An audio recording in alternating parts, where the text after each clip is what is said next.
दर्पणाए ते।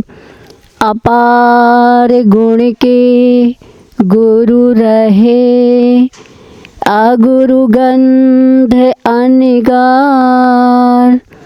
पार पहुँचने नित नमो, प्रणाम बारंबार, प्रणाम बारंबार।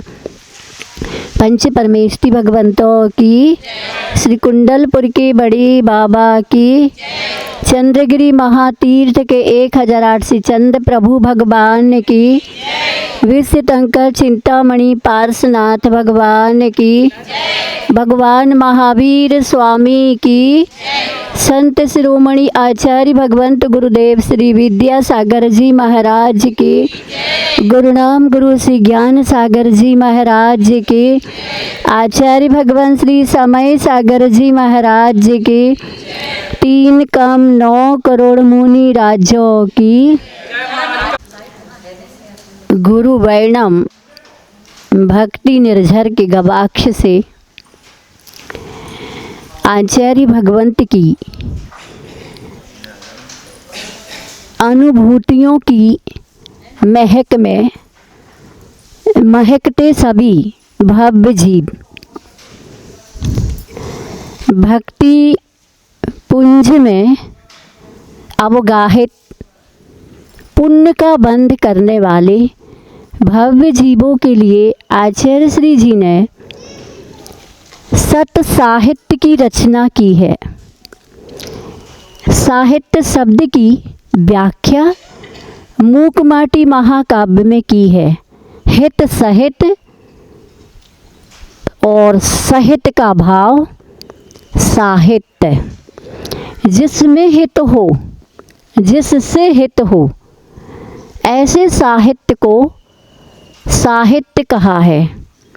और ये भारत का सौभाग्य रहा है, खुशकिस्मत भारत रहा है कि यहाँ पर साहित्य जो भी लिखा जाता है वो कैरेक्टर लेस के द्वारा नहीं, अर्थात जो चरित्रवान चरित्र नायक होते हैं वो अपनी अनुभूतियों को युग की अनुभूतियों से जोड़ करके बेजोड़ पथ का हमें दर्शाते हुए खुद पथ पर चलते हैं।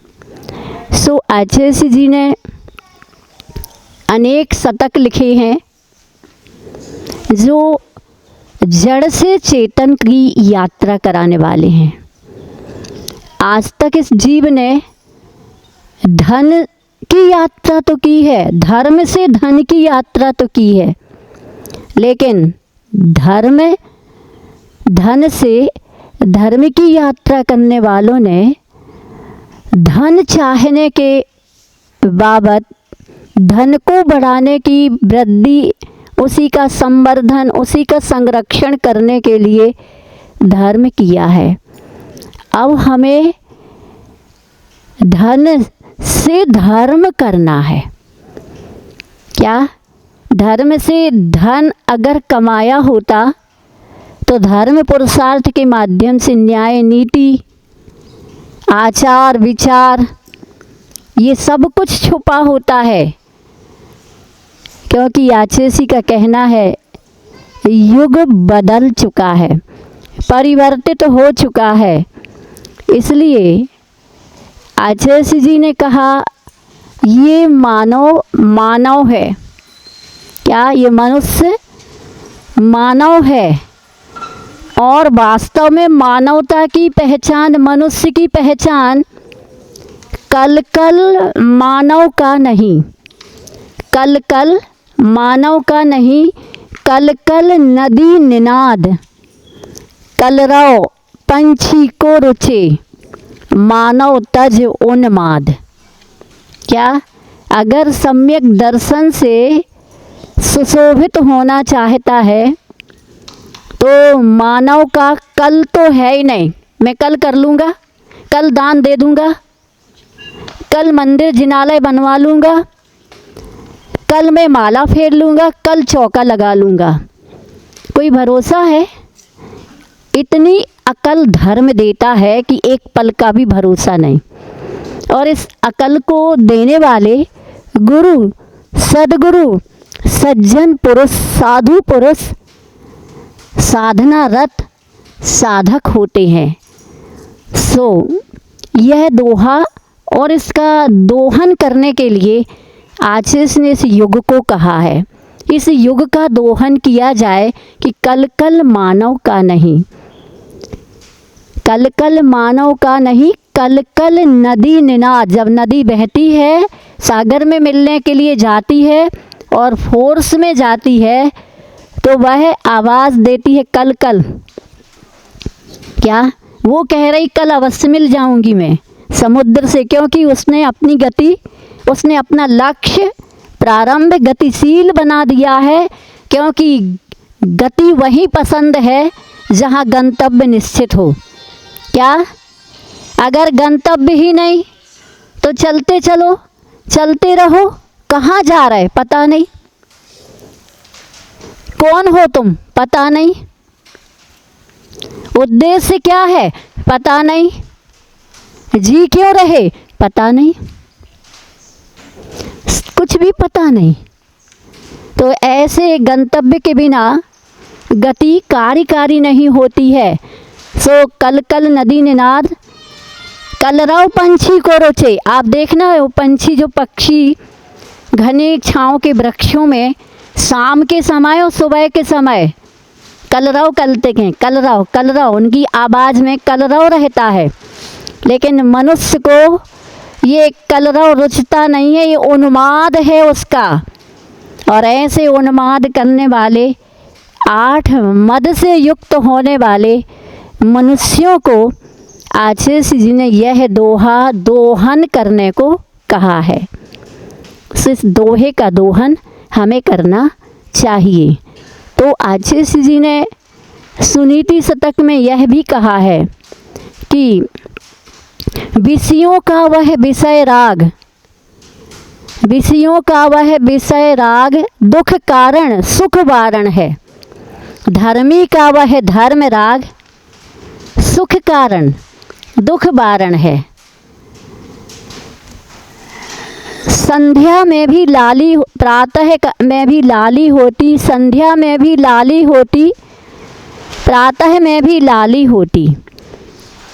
एक सुलाती एक जगाती, कितने अंतर वाली है। क्या? एक सूर्य की लाली जब उदय को प्राप्त होता है तब पूर्व दिशा में लाली होती है, और जब सूर्य अस्त की ओर होता है तो पश्चिम में लाली होती। दोनों लाली लाली हैं, लेकिन एक सुलाती एक जगाती, कितने अंतर वाली है? ये अंतरंग का अंतर है। ये लाली तो दोनों हैं, लेकिन एक जगाती है, अर्थात सुबह हो गया उठ जाओ, 12 घंटे के प्रकाश में अपने को प्रकाशित कर लो, अपनों को भी कर लो और अपने को भी कर लो। और अगर शक्ति हो, व्यापक दृष्टिकोण हो, तो पूरी दुनिया को देख लो। 12 घंटे का दिन है। और शाम की लाली क्या कहती है? अब 12 घंटे का अंधकार आने वाला है।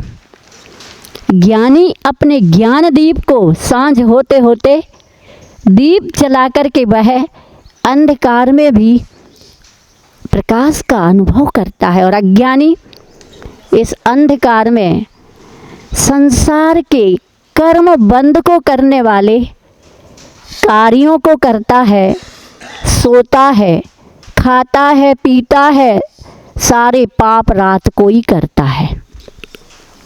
इसलिए धर्म करो। पंचेंद्रिय के विषयों की चाह, आशीष ने कहा, ये दाह है, ये भटकाने वाले हैं। इसलिए धर्म प्रातः काल की सूर्य की लाली के समान है, और अधर्म संध्या काल की अस्ताचल की ओर जाने वाले सूर्य की लाली के समान है। ऐसा सत साहित्य आशीष ने लिखा है। सो गुरु वर्णम में एक बार ऐसा हुआ कि आचार्य जी का कोई भक्त होगा, वैसे तो पूरी दुनिया भक्त थी, लेकिन पूरी दुनिया को ये अवसर नहीं मिलता था कि कोई आचार्य जी के पास जाकर के वार्ता का पास ले ले। अनेकों को तो जाते ही जाते डर लगता था, बैठते ही बात नहीं कर पाते थे, मन की बात भी नहीं बोल पाते थे, कोई नियम संकल्प लेना है तो वो भी नहीं कह पाते थे। लेकिन कुछ लोगों को ऐसा था, आचार्य की तरफ से नहीं था, ये तो खुद के पुण्य और पाप की तरफदारी से था। एक भक्त कहता है आचार्य जी से कि आचार्य जी, लोग जब आपके दोष देखते हैं तो हमें बहुत बुरा लगता है, हमें अच्छा नहीं लगता है। आप इतने महान श्रमण हैं, विशाल संघ के नायक हैं, आपकी चर्या आगम के अनुकूल है, लेकिन फिर भी लोगों की आदत है अच्छाइयों में बुराई देखने की। क्या? अच्छाइयों में बुराई देखने की। ये अनंतकालीन दृष्टि मिथ्यात्व के कारण है। एक बात, दूसरा, जिसको अभी सुख का परिचय नहीं हुआ कि वास्तविक सुख जड़ में है कि चेतनई में है, कागज के नोट हैं तो आप सुखी दिखते हो, और अगर कागज के नोट नहीं है तो आप अपने आप को दुखी अनुभव करते हैं किसी पड़ोसी को देख करके, क्योंकि पड़ोसी आप से बढ़ करके कागज के नोटों का पति बना है।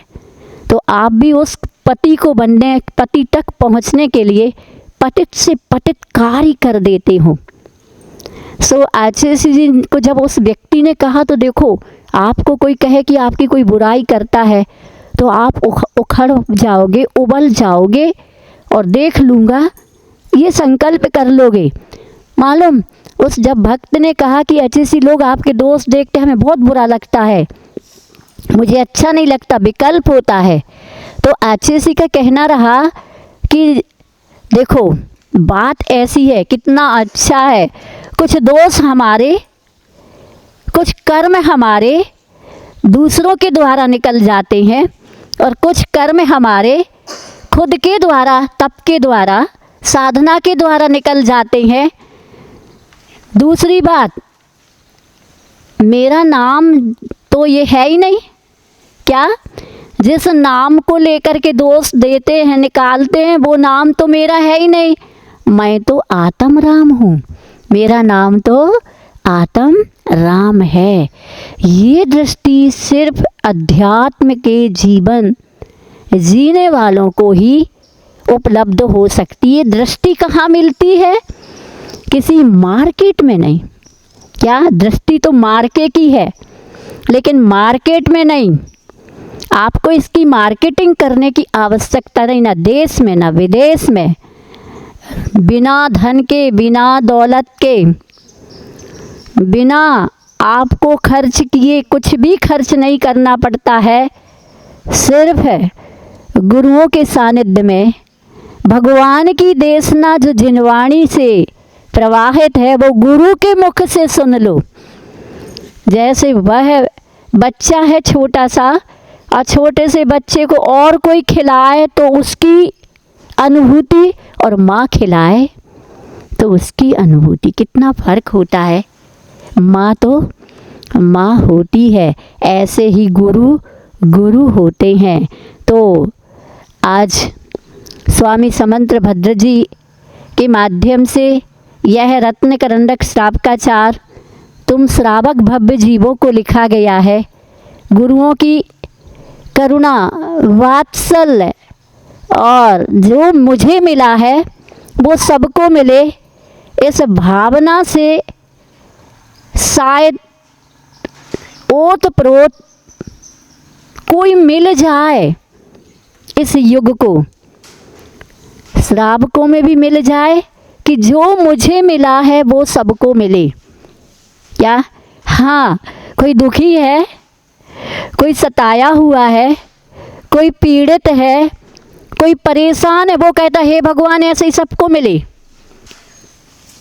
लेकिन अगर किसी को सत्पथ मिला हो, सज्जनता प्राप्त हुई हो और उसको समझ मिली हो, विवेक मिला हो, भेद विज्ञान मिला हो और हकीकत वास्तविकता का रहस्य मिला हो, कहते ना खजाना मिला हो। अभी हकीकत का खजाना तो किसी को मिला ही नहीं है, सिर्फ हकीकत का खजाना तो साधना से मिलता है। और कहते हैं कि एक परिवार में सदस्यों को जोड़ लेना अलग बात है, लेकिन जोड़े रखना आत्मीयता और प्रेम से, ये साधना के अलावा और कुछ नहीं हो सकता। इसकी भी साधना होती है। तो एक साधु की भी साधना होती है कि किसी से जोड़े ना, लेकिन सबको बेजोड़ से जोड़ दें। बेजोड़ कौन है इस युग में? धन वाला नहीं, कौन है? धर्म वाला। धर्म क्या है? अकेले मंदिर में जाने का नाम धर्म है क्या? क्यों, आप लोग जानते हो मंदिर जाना धर्म? आप यही तो कहते सब बच्चों से, अपनी संतान से, अपने परंपरा से, आसपास पर चलिए धर्म करो, धर्म करो। धर्म कहाँ है? धर्म मंदिर जाओ। मंदिर में जाने का नाम अगर धर्म होता तो पक्षियों के घोंसले भी मंदिर में होते हैं, लेकिन वो धर्मात्मा नहीं कहलाते। लेकिन जिसने मंदिर में जा कर के भगवान को देख करके, गुरु को देख करके, ये ही वास्तविक बत्थु साहबो धम्मों का यहाँ दर्शन है। और यही मेरा स्वरूप है, यही मेरा पथ है और पद है। इस प्रकार की भावनाओं के बीज जिनके भीतर अंकुरित हो गए हों, ऐसे श्रावकों के लिए समंत भद्र जी ने सम्यक दर्शन के प्रकरण में, किसको ये सम्यक दर्शन हो सकता है? चारों गतियों के जीवों को हो सकता है, लेकिन सम्यक दर्शन पूर्वक डायरेक्ट मोक्ष किसको प्राप्त हो सकता है?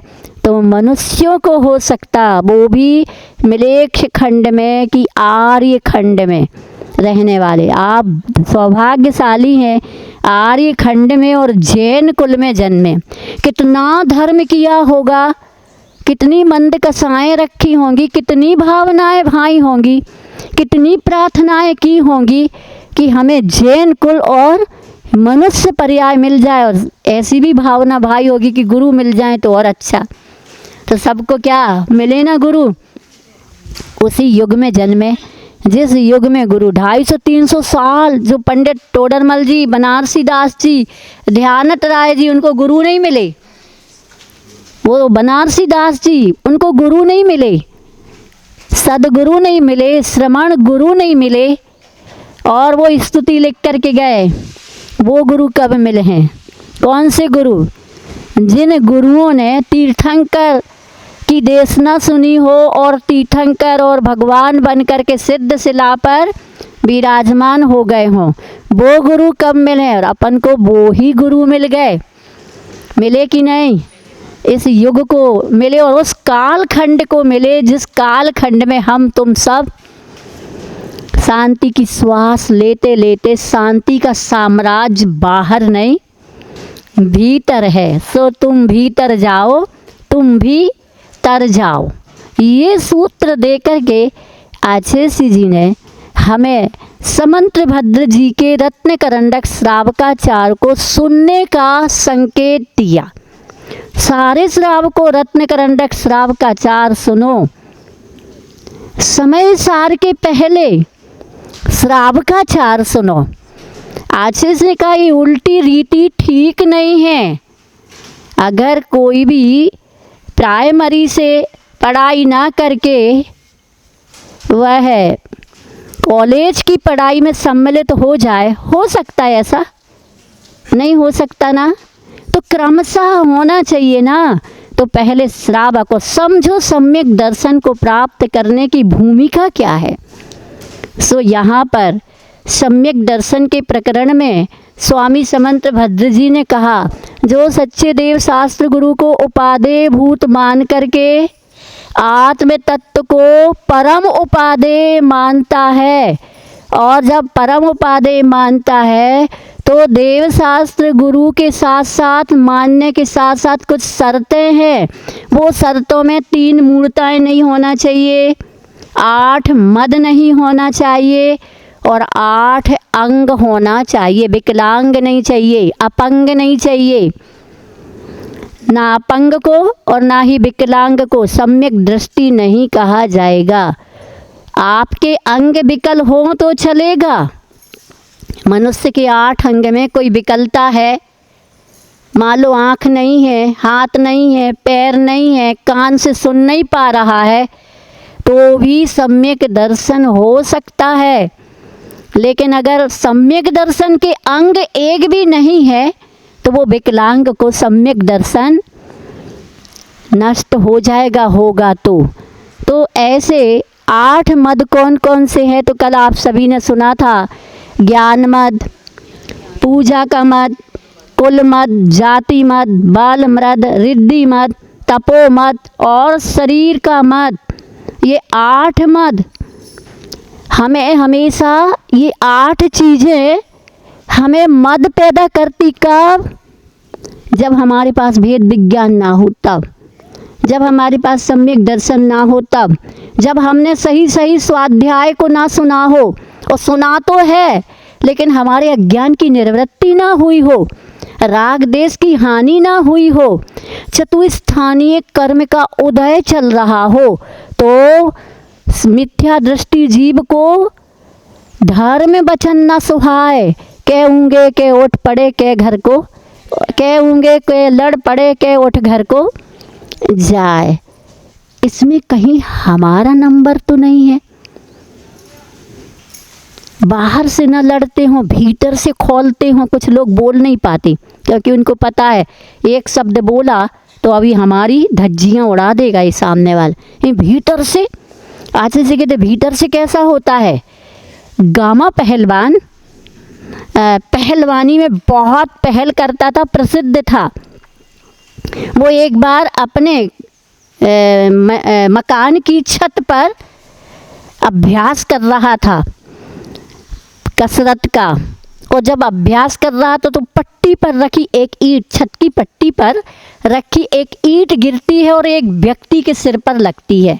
वो व्यक्ति उस ईंट को उठा के कहता है, जिसने भी ये ईंट फेंकी है उसकी ईंट से ईंट बजा देंगे। क्या कहता है वो? उसकी ईंट से ईंट बजा देंगे। कहते ना आप लोग, अब हम तुम्हारी ईंट से ईंट बजाएंगे और ईंट का जवाब पत्थर से देंगे। इतना गुस्से में भर के वो ऊपर गया, और जैसे ही छत पर पहुंचने के लिए सीढ़ियों, अंतिम सीढ़ी पर पहुंचा ऊपर की, और वो गामा पहलवान को देखता और वो कहता है, ए क्यों आए हो? सर आपकी ईंट गिर गई थी, उसे लौटाने आया। क्या? सर आपकी ईंट नीचे गिर गई थी, उसे लौटाने आया हूँ। ने कहने का मतलब ये है कि अकड़ तो सबके पास है, लेकिन अकड़ शब्द ऐसा है बिना मात्रा के है, लेकिन अकड़ में मात्रा, सभी की अपनी अपनी मात्रा है। सो यह अकड़ हमारे जीवन में सम्यक दर्शन को नष्ट करने वाली है। तो ये 8 अंग थे, और मद से, जिन्होंने मद को गर्व से रहित अपनी आत्मा को किया है, अपने मन को किया है, योग को किया है, उपयोग को किया है, उन्होंने हमें ये बताया। हम घर का नहीं कह रहे, आचार्य समंतभद्र जी कह रहे, हम अपने घर का नहीं कह रहे, हम अपने घर का तो बताएंगे ही नहीं। हमारे घर का नहीं है, जो हकीकत में हमें तीर्थंकरों की देशना से, परंपरा से, गुरुओं से मिला है, हम उसे ही कह रहे हैं। इसलिए आगे मद से हानि क्या है? अब उस गामा पहलवान की हानि क्या हुई? इतना अहंकार था कि उसको पूछना था कि ईंट तो गिरी थी, तुम्हें लग तो नहीं गई? मानव होने के नाते, मनुष्य होने के नाते पूछ तो लेता कि ईंट से तुम्हें चोट तो नहीं आई? तो उस आदमी का भी पानी पानी होकर के वो सोचता कि अरे दयालु है, लेकिन उसने क्या किया? और उसको डरा करके, क्यों आए हो? तो प्रेम से भी तो बोल सकते थे, आपके आने का मकसद। आजकल लोगों में बहुत कठिन है, वह पैसा नहीं लगता है प्रेम के शब्द बोलने में, उचित शब्द बोलने में, लेकिन फिर भी वह अनुचित ही बोलता है और अनुचित ही करता और चाहता क्या है, दूसरे कैसा बोले हमारे साथ, हमें दूसरे प्रेम से बोलें, लेकिन खुद क्या बोलता है, खोल के बोलता है। दूसरे से कहता है फूल प्रदान करना चाहिए, फूल दो, और खुद क्या देता है, कांटे देता है। दूसरे से चाहता है कि मुझे मुस्कान मिले, और खुद क्या देता है, रुदन देता है। इस संसारी जीव को ऐसे मद से जब भर जाता है तो हानि होती है। क्या हानि होती है, तो यहाँ पर 26वें नंबर के श्लोक में स्वामी समंतभद्र जी कहते हैं, इसमें योन्यात नत्तेति, स्मेन योन्या नत्तेति धर्मस्थान गर्भितास्यः सोत्तेति धर्ममात्मीयम् न धर्मो धार्मिकैर्विना। हाँ बोल।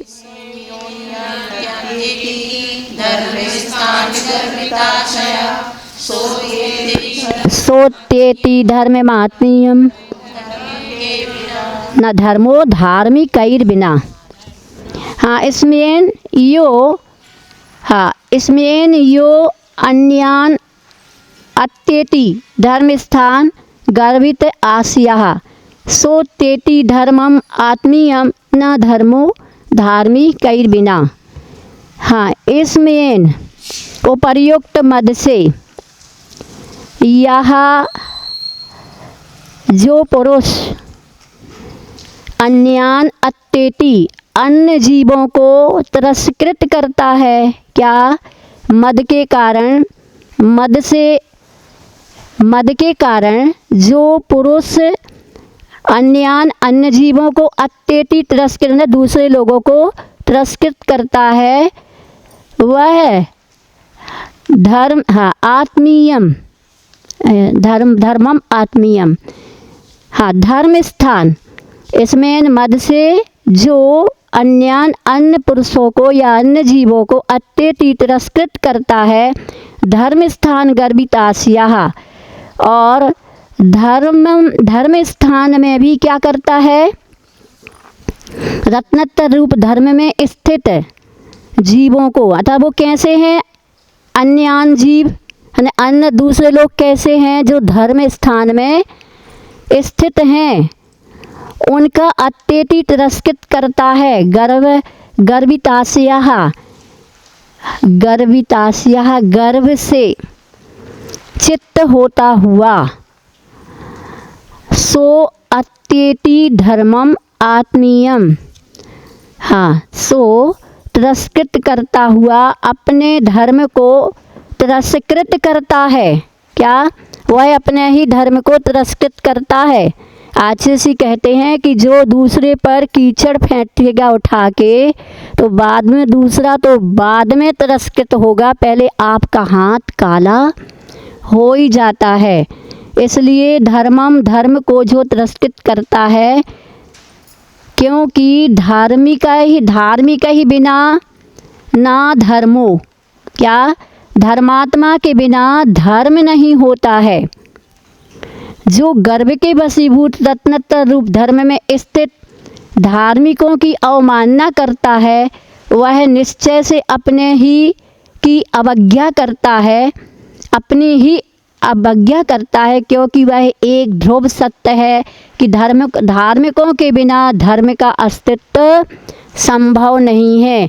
इसलिए धर्मात्मा की निंदा, आलोचना धन के मद में, ज्ञान के मद में, पूजा के मद में, रिद्धियों के मद में, तपस्या के मद में, प्रभाव के मद में हमें किसी धर्मात्मा की अवज्ञा नहीं करनी चाहिए। क्योंकि अगर धर्मात्मा की अवज्ञा करोगे ना, तो न धर्मो धार्मिकैर्विना, धर्मात्मा के बिना धर्म होता नहीं है।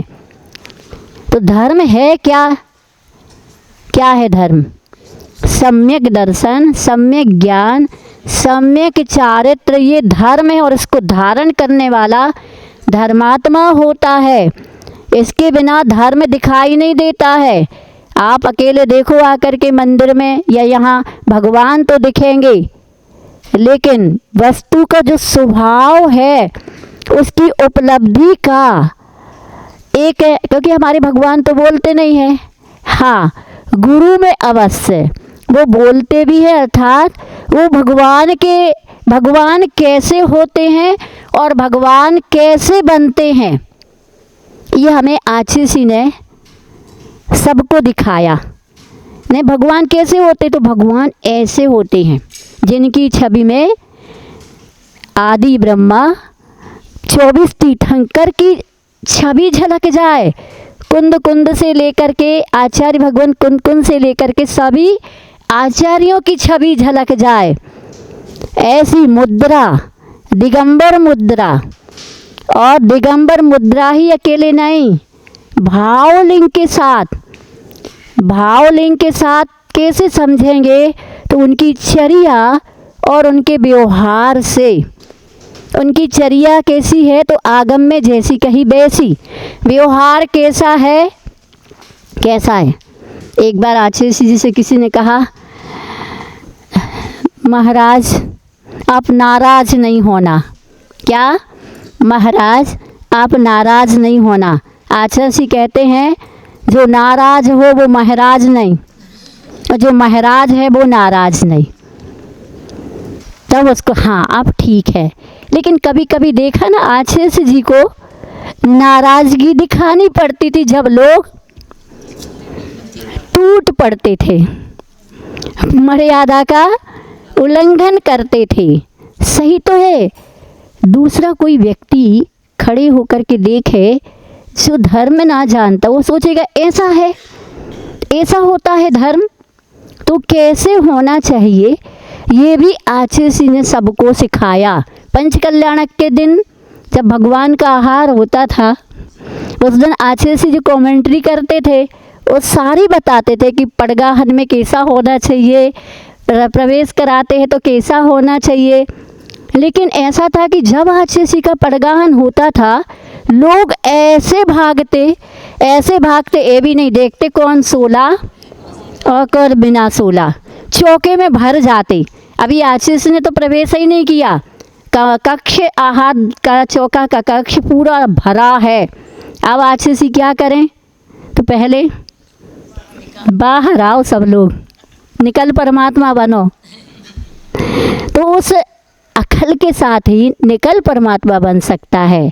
तो यहाँ पर इसमें उपर्युक्त मद से गर्वित आशया गर्वित चित्त होता हुआ यह जो पुरुष धर्म स्थान रत्नत्र रूप धर्म में स्थित अन्य जीवों को अत्यति तिरस्कृत करता है, सा वह आत्मीयम अपने धर्म को अत्यति तिरस्कृत करता है। यतः क्योंकि धार्मिक ही बिना धर्मम न, धर्मात्माओं के बिना धर्म नहीं होता। इस प्रकार से हम मद से अपने को बचाएं, अहंकार से अपने को बचाएं, घमंड ना करें, ना घर के लोगों के बीच में, ना गली मोहल्लों में, ना समाज में, और ना ही रिश्तों में, और ना ही धर्मात्माओं के बीच में।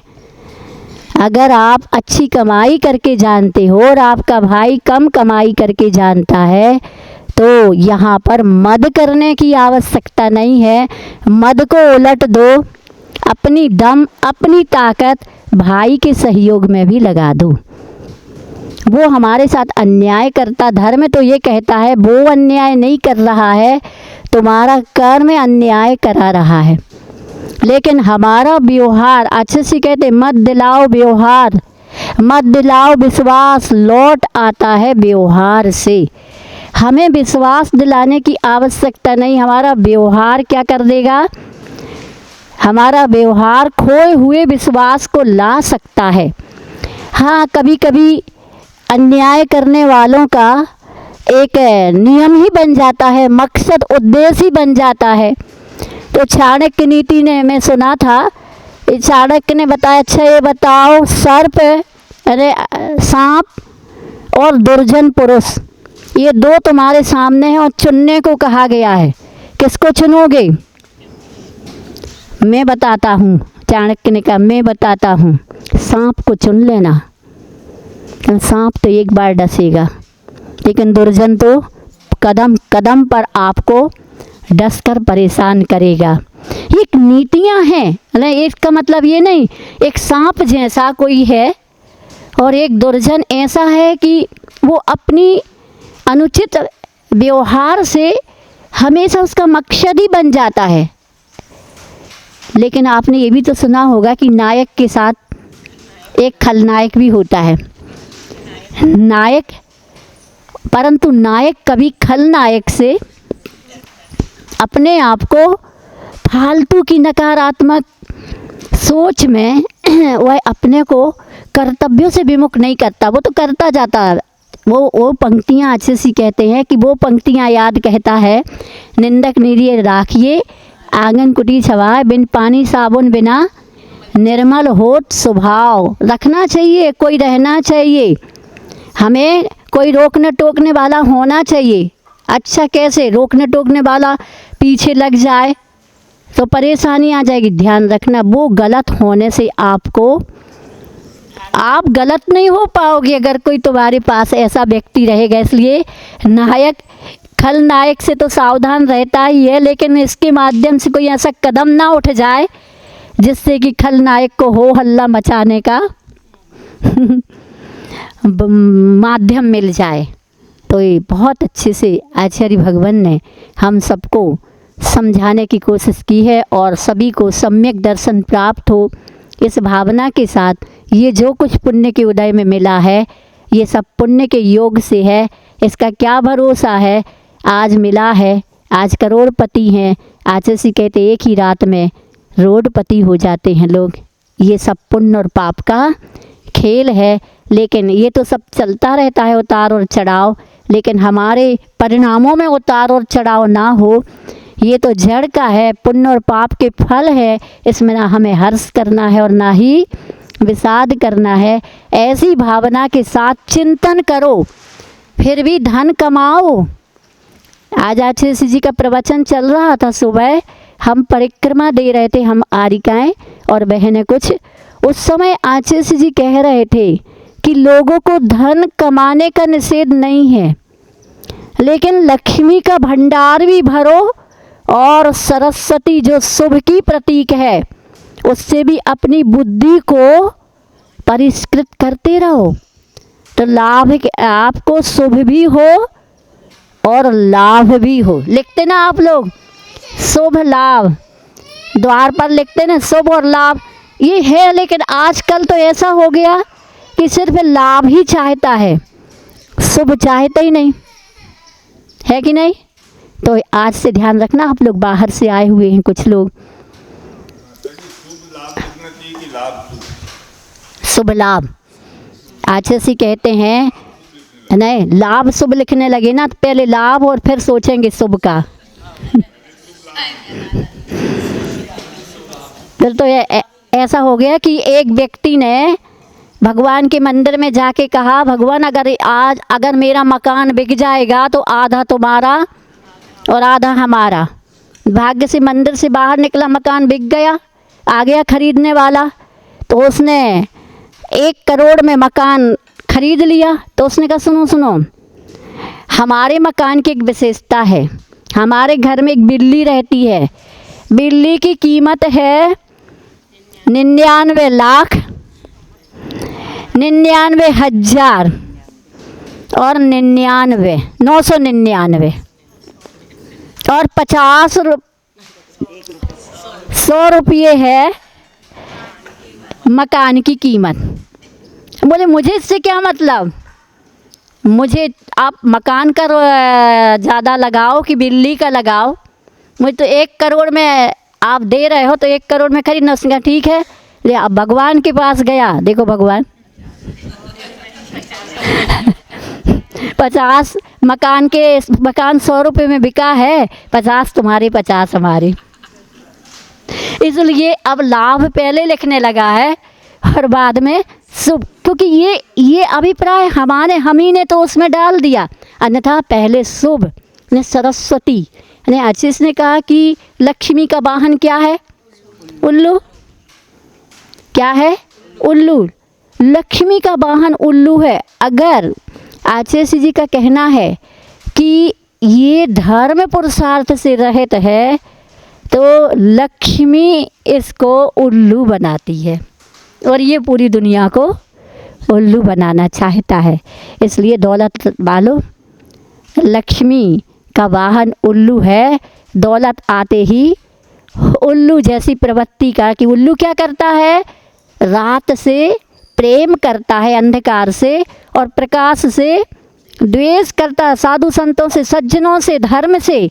वह उसको दिखता ही नहीं। दौलत वालों को धर्म दिखता तो है। अगर उनके फ्रेम, चश्मे के फ्रेम भले फेमस हों, लेकिन अगर लेंस से युक्त हों तो उनको धर्म दिखता है।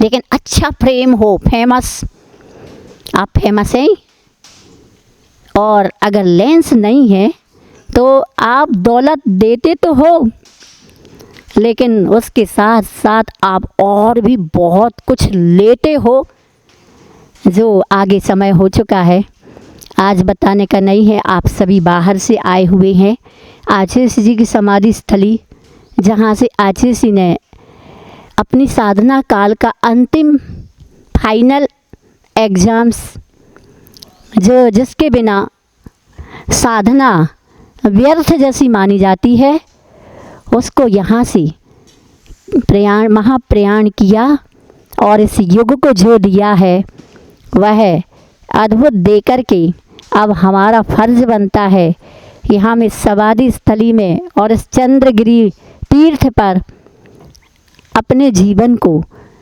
आचार्य भगवंत के दिए हुए का स्मरण करते हुए श्रावक धर्म को धन्य करें, ऐसी भावना के साथ बोले भगवान महावीर स्वामी की, आचार्य भगवंत गुरुदेव श्री विद्यासागर जी महाराज की, गुरुनाम गुरु श्री ज्ञान सागर जी महाराज की, आचार्य भगवान श्री समय सागर जी महाराज जी की, 3 काम 9 करोड़ मुनि राजों की, सरस्वती माता जी की जय। जा वाणी के ज्ञान ते सूझे लोकालोक, सो वाणी मस्तक धरो।